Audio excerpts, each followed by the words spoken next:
I think a true leader helps people and teams get the best out of themselves. That also means believing in others and what they're capable of and growing into, even when maybe they don't. Leadership also means just taking great care of the responsibilities that you have, and especially the responsibilities that you have toward other people. True leadership to me is not doing things in service of myself primarily, or a revenue target, or a boss and their expectations. What really speaks to me about leadership is doing things for the people that I serve. I'm a big believer in that concept of servant leadership. That's really what got me into this in the first place. Welcome to the True Leadership Podcast, where we sit down with executive leaders to explore what leadership really means through the lens of their stories, their wins, their struggles, their vision, and their lessons along the way. I'm Ty Hammond, founder of One Mountain Leadership and creator of the True Leadership Approach, an awareness-based path that helps leaders shift their focus from what to do about their problems to how to grow from them. Whether you're just stepping into leadership or are well-seasoned and at the top of your game, your potential won't be realized following someone else's script, but you can draw insights from their stories and turn it into wisdom by putting it into practice in your own life. Welcome to the True Leadership Podcast, where we explore the essence of leadership beyond tactics and performance by sitting down with executives to hear what matters most to them. I'm your host, Jessy James, and today's guest is Davide Savenije. Davide is a leading voice in B2B journalism and media innovation, serving as Senior Vice President of Editorial at Informa Tech Target and President of American Society of Business Publication Editors. He leads one of the largest newsrooms in business media, overseeing 250 journalists and 50-plus market-leading brands, including Industry Dive, Doc Reading, and Tech Target. A Dartmouth graduate who fell into B2B media and never looked back, Davide has built award-winning editorial teams known for their impact, rigor, and sustained excellence. Passionate about adapting media for the AI era, he champions deep audience connection, editorial quality, and the evolving future of industry journalism. Davide, it's an absolute pleasure to have you on the podcast today. Thanks, Jessy. I appreciate being here. Davide, I'm curious, who is someone from your early life or maybe an early experience that you had that shaped the leader that you are today? Yeah, as a kid growing up, I moved around a lot.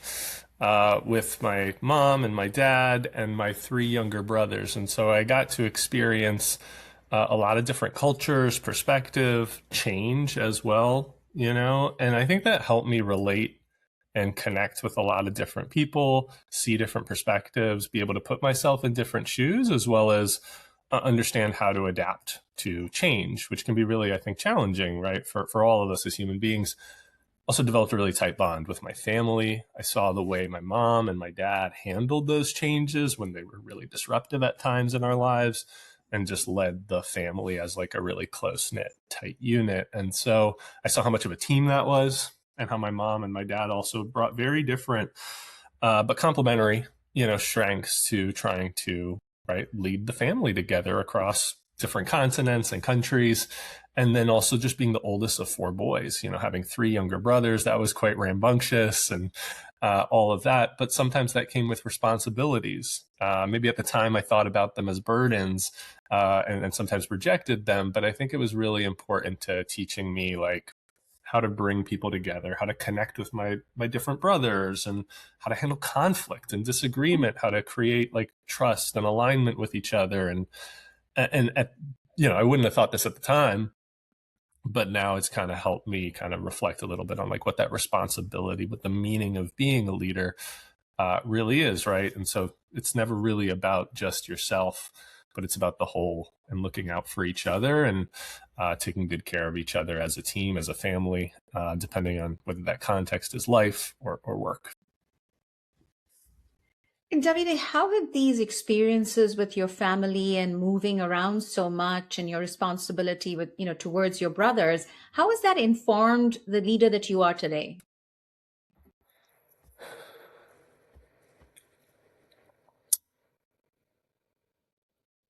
I think one is just a comfort level with change and knowing that good things can come from hard changes sometimes.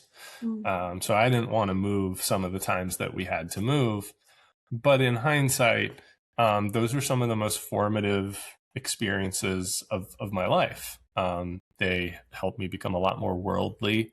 They helped me understand a lot of different cultures, languages, perspectives, experiences.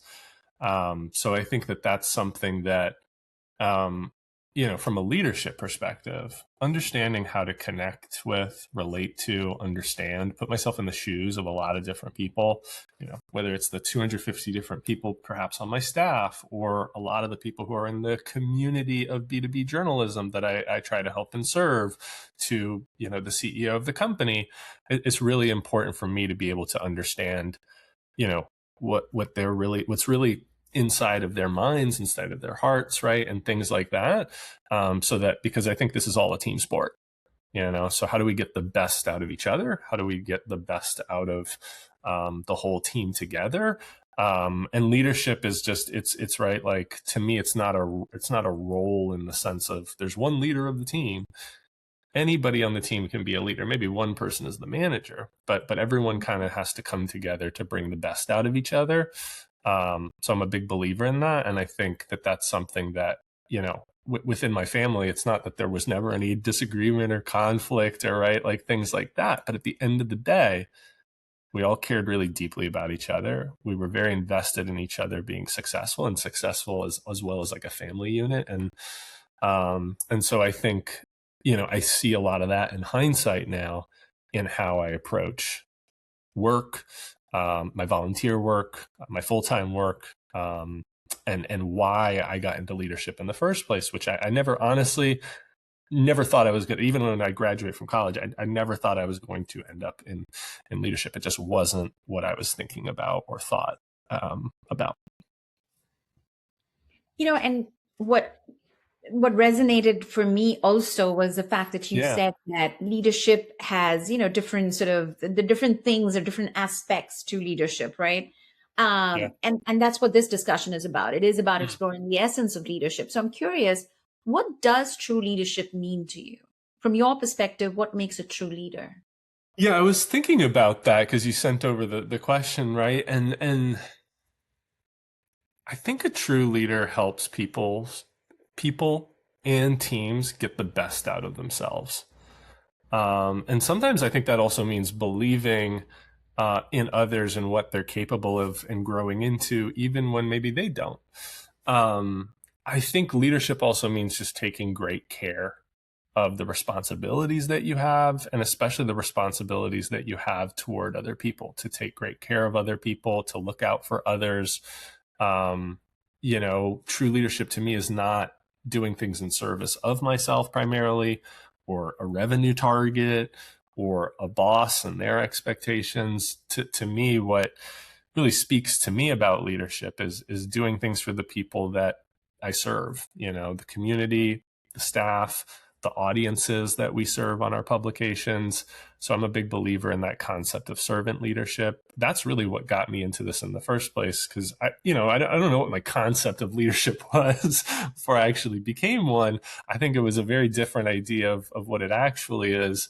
I thought maybe it's like a big boss and they make decisions for other people and they tell other people what to do. And never really wanted to manage people or tell them what to do. But I did realize very early on in my work career that what I was really passionate about was creating an environment within which people can really thrive, can do their best work, can grow and develop, make an impact, in the community, in the market, on other people, be treated well, be paid well, fairly, and that those were the things I was really passionate about, was creating the conditions within which people and teams can really self-actualize. And that was that dawning realization of like, okay, that's actually my kind of calling to want to be in leadership. And it's a totally different thing than whatever I imagined it was when I was thinking about an executive up on high in a boardroom or whatever. So, yeah.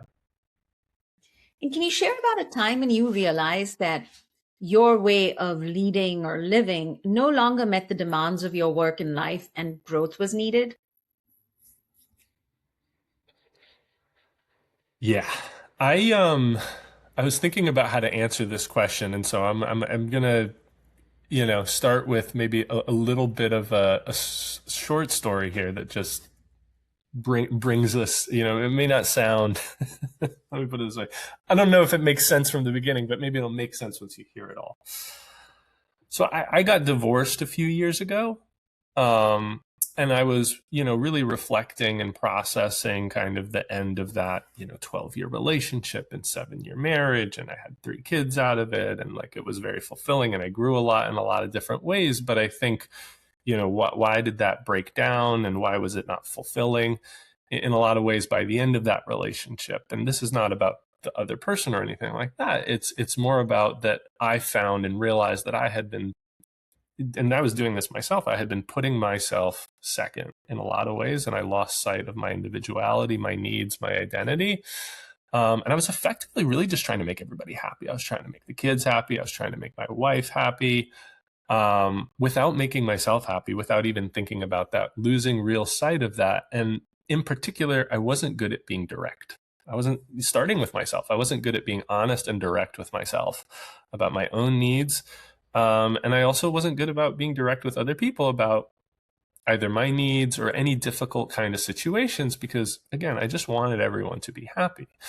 And I think this manifested at work as well, before the divorce, in terms of I would want to please people. I wanted all my staff to be happy. So I would try as much as I could to say and do the things that I thought would make them happy. But perhaps counterintuitively, I think that was a bad assumption on my part, that that's what would actually make people happy. So as I came out of the divorce, I think I grew and evolved to be a lot more clear, honest, and direct, first with myself, but also with others, and to feel really comfortable doing that.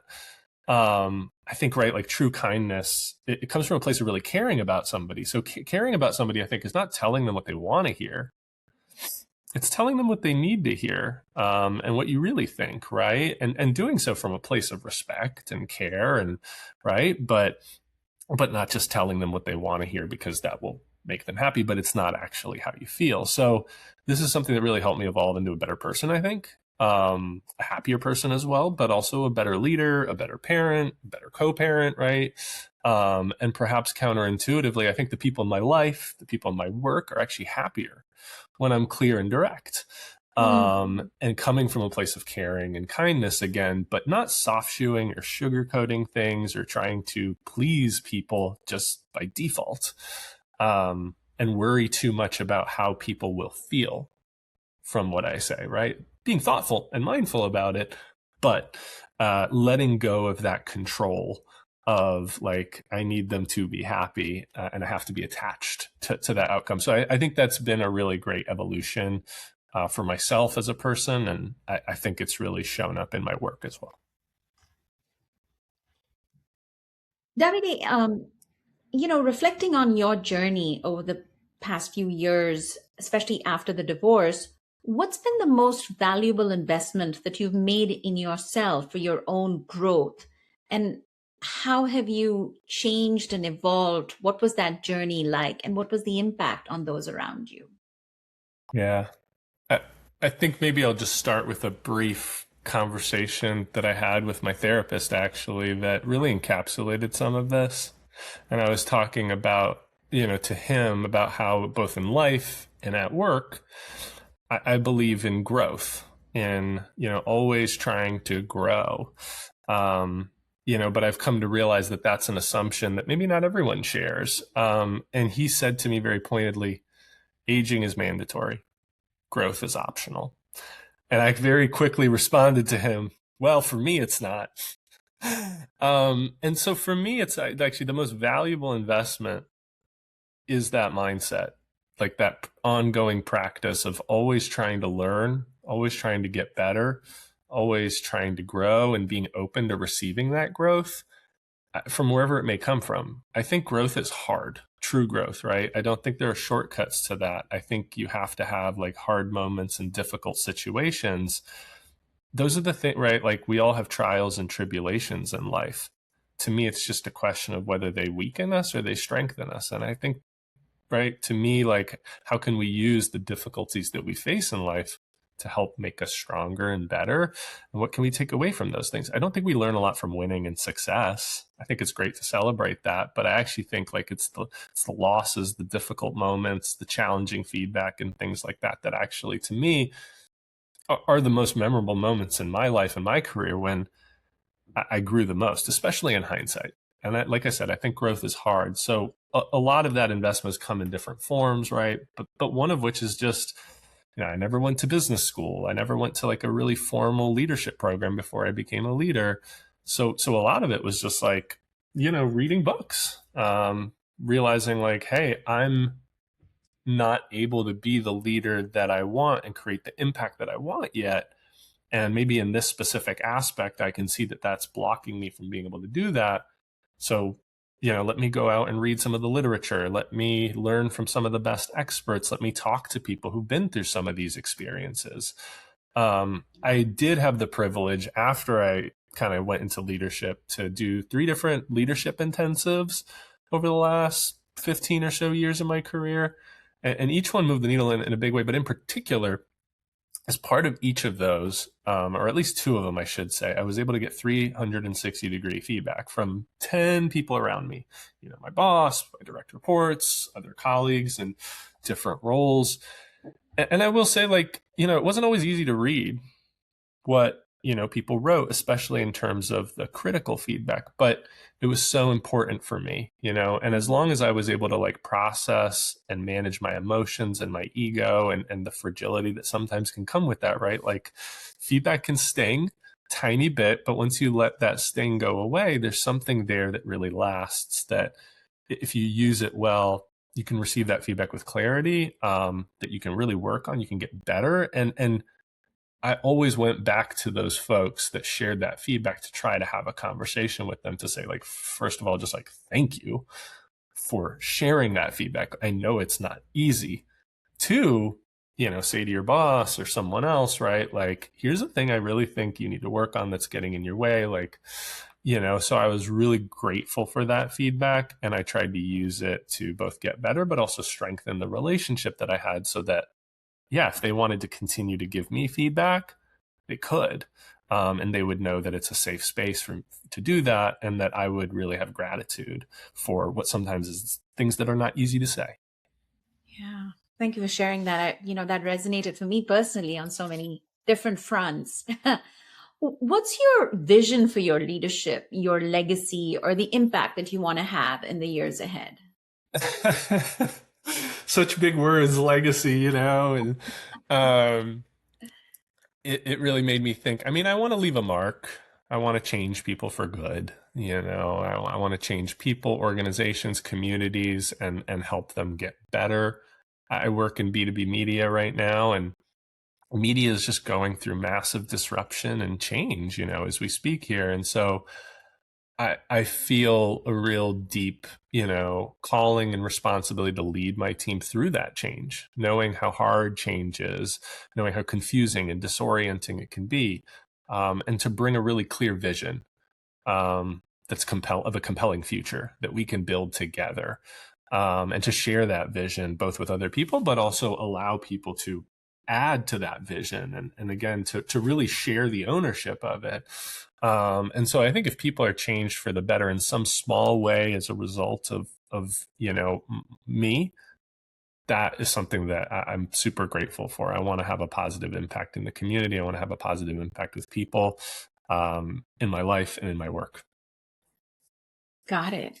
And what are the ways that you feel you need to grow personally and, to develop and realize that vision? I think there's a lot of ways in which I can continue to grow.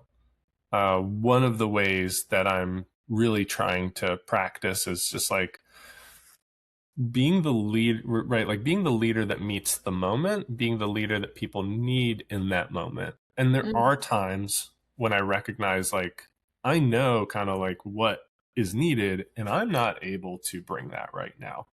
So being able to understand that, being like really self-aware of those moments when I'm like, okay, this is what the situation calls for, but I'm not emotionally, mentally, psychologically ready, or able in this moment because of how I'm feeling to be that. And so finding that space to be able to go maybe walk in the woods or talk to a mentor or a friend. And, I think the psychological aspect of work is so underrated. The psychological aspect of leadership is so underrated in terms of, right? Like one of our biggest blockers at work, whether it's as a team or as individuals, to me is not usually skills, which can be learned, of course, and taught and things like that. It's usually mindset. It's usually how we orient ourselves toward a problem or something or a change. And so I just feel like that a lot of the time doesn't really get talked a lot about at work. It feels almost like that's not a work topic. But for me, it very much is relevant. And it starts with me, where if I can't, bring my best self to the situation, how can I expect others to? So if I'm not ready to do that, to check myself and go and process what I need to process or get advice, and then be able to bring my best self to the situation so that I can help everybody do that together. And then I think we can create really awesome outcomes with each other. So I hope that helps. Yeah, that's definitely helpful. And I just want to dive in a little bit more. Where do you feel most tested right now? Like what challenges are stretching you the most in both leadership and life? So in life, and this is, in life, I like climbing mountains. That's something that I have started to do a lot more in the last few years of my life. And I mean that maybe both literally and figuratively, right? So I'm learning quite literally how to go up bigger, harder, longer mountains, and it's really hard. There are no shortcuts to being able to do that kind of a progression. So it's really teaching me what it takes to self-actualize when you have big dreams that you want to accomplish. Both enjoying that journey and just the process of bit by bit improving, and both the technical skills, the physical skills, but also the underrated aspect, the mental skills I think that it takes to be resilient and persevere and put yourself through a lot of work to get better and be able to self-actualize into climbing a mountain. And so it's not just about the accomplishment or the destination there. So every mountain I climb makes me feel bigger inside, and like I can handle more difficult situations that come in life. Because I really, you can't control sometimes the situations that come to you in life, but you can control how you respond to those things, not just having a reaction, but a response, right? And so to me, that is a big part of, my growth and how I am trying to grow in life as a parent, but also in my job. And so I work in media, as we talked about, there's a lot of disruption.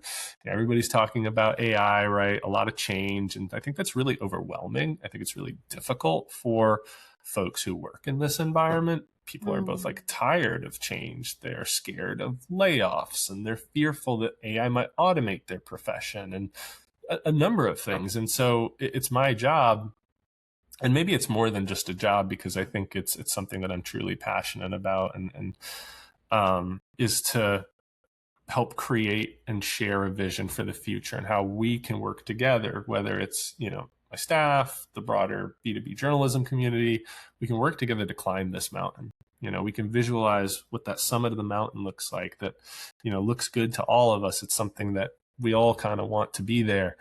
And then can we work together as a team to get up this, metaphorical mountain together and create a future that's, good for people, good for the organization, good for our audiences, good for also society as a whole. Because I'm a believer that journalism is a really important thing in human society. So, at the same time, I would say I'm always trying to question my own assumptions. I think nobody can predict the future. I think that's a fool's errand. And also learning from different perspectives. What do other people see that I don't?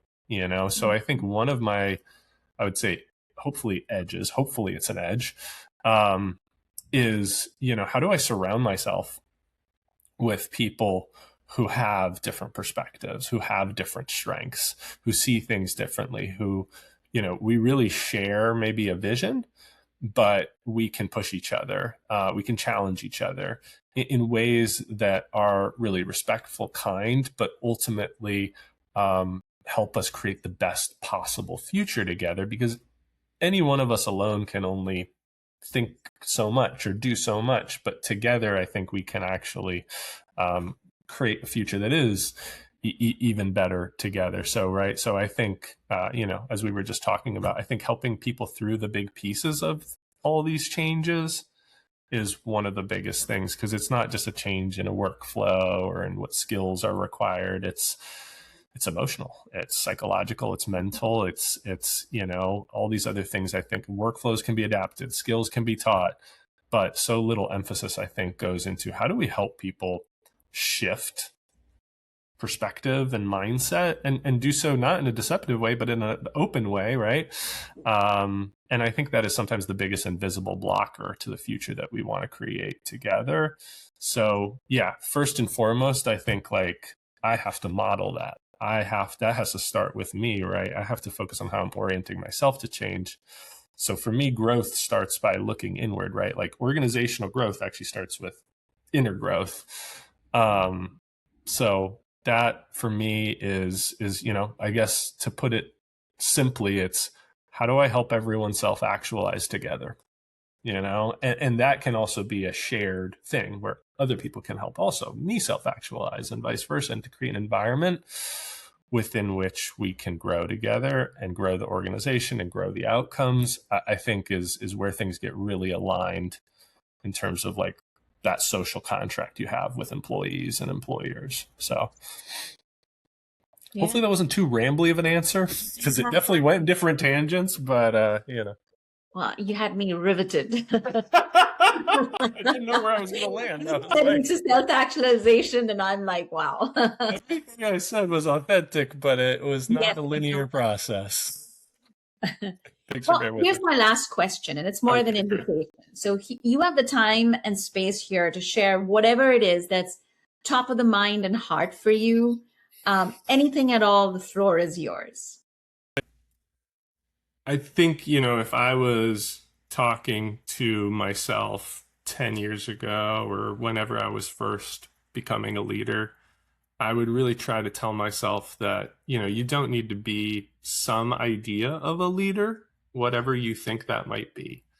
You just need to be you, and your leadership style in particular is not what you think or say it is. It's actually just the accumulation of all the little micro moments and interactions and things that you do every day. And those things all add up and stack up. And those things actually are who you are as a leader fundamentally. And so if you look at that and you say, okay, I don't actually like how that all stacks up. Well, the good news is like you have opportunity to change that. But it's all in those little moments. It's not in this big, like, I'm going to become this type of leader. But the other thing is just don't be a leader that you're not, be yourself and then lead, and so lean into who you are, your values, your strengths, be aware of your own limits and blind spots, put people around you who can challenge you, who can make you better, who can make the team better together, and bring other things to the table. So like I said earlier, I think leadership is not really a role in some ways. It is something where anybody can be a leader regardless of their role. Leadership is a way of being in a lot of ways, and something that as long as I'm living and I'm working, like it's something where I want to continue to try and improve that practice of leadership, of being somebody who can help others self-actualize, help create good in the world, keep trying to grow and impact people in a positive way. Davide, I appreciate the wisdom that you've shared here with me. I've gotten so much out of this conversation, and I'm sure that whoever's listening will benefit equally from everything that you've shared. Thank you so much for coming on the True Leadership Podcast. Thank you for doing this, Jessy, and thanks for having me. Absolutely. Thank you. That's it for this episode of the True Leadership Podcast. If you enjoyed this conversation, you can subscribe to YouTube, Spotify, Apple Podcasts, or wherever you're listening to this to catch future episodes. This conversation was brought to you by One Mountain Leadership, where we help leaders grow the capacity, confidence, and presence of true leadership through the True Leadership approach. To learn more about the approach, our offerings, our community, and how we can help you realize your potential in both leadership and in life, visit us at onemountainleadership.com.